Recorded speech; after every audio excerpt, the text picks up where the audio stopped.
അങ്ങനെ ഒരു 1-1 ഒരു ഡ്രോയോടുകൂടി പോർച്ചുഗൽ വേൾഡ് കപ്പ് സ്റ്റാർട്ട് ചെയ്തിരിക്കുകയാണ്. അതും കോങ്കോക്കെതിരെ ഫസ്റ്റ് മാച്ചിൽ 1-1 ഒരു ഡ്രോ കൺസീഡ് ചെയ്യേണ്ടി വന്നിരിക്കുകയാണ് ക്രിസ്ത്യാനോ റൊണാൾഡോയുടെ പോർച്ചുഗലിന്.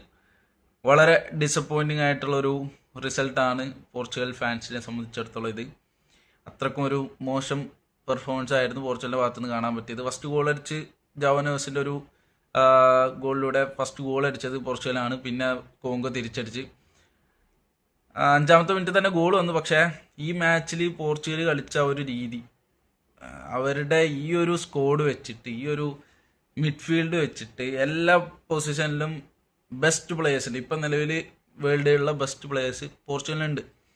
പക്ഷേ പെർഫോമൻസ് വൈസ് നോക്കുകയാണെങ്കിൽ ഈ മാച്ചിൽ വളരെ മോശമായിരുന്നു. ആ ഒരു സ്ക്വാഡിൻ്റെ ആ ഒരു ക്വാളിറ്റി ഒന്നും പോർച്ചുഗൽ ഈ ഒരു മാച്ച് കാണിച്ചിട്ടില്ല. കളി തുടങ്ങിയത് മുതൽ അവസാനം വരെ ഒരേ ഗെയിം, ഒരേ സ്റ്റൈൽ ഓഫ് പ്ലേ. വിങ്ങിലേക്ക് പാസ് കൊടുക്കുക, മിഡിൽ നിന്നൊരു 10 പാസ് അങ്ങോട്ടും ഇങ്ങോട്ടും ഇടുക. ഇന്ന് 900 പാസ്സാണ് പോർച്ചുഗൽ കംപ്ലീറ്റ് ചെയ്തിട്ടുള്ളത്. മിഡിൽ നിന്ന് കുറച്ച് പാസ് ഇടുക, വിങ്ങിലേക്ക് കൊടുക്കുക, ക്രോസ് ഇടുക, അണ്ണന് ക്രോസ് കൊടുക്കാൻ നോക്കുക. പക്ഷേ ക്രോസ് അണ്ണൻ എത്തുന്ന പോലും ഇല്ല.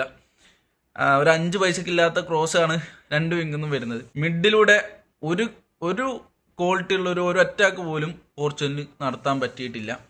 ഓക്കെ, ശരിയാണ്, കോങ്കോ അവരെന്തായാലും ഈ മാച്ചിനെ അപ്രോച്ച് ചെയ്യുക, കിടന്ന് ഡിഫെൻഡ് ചെയ്യാൻ തന്നെ ആയിരിക്കും അവർ അപ്രോച്ച് ചെയ്യുക. കിട്ടുന്ന ചാൻസ് കൗണ്ടർ പോവുക, അതന്നെയാണ് അവർ മാച്ചിൽ കാണിച്ചിരുന്നത്. അത് അവർ നല്ല വൃത്തിക്ക് ചെയ്തിട്ടുണ്ട്.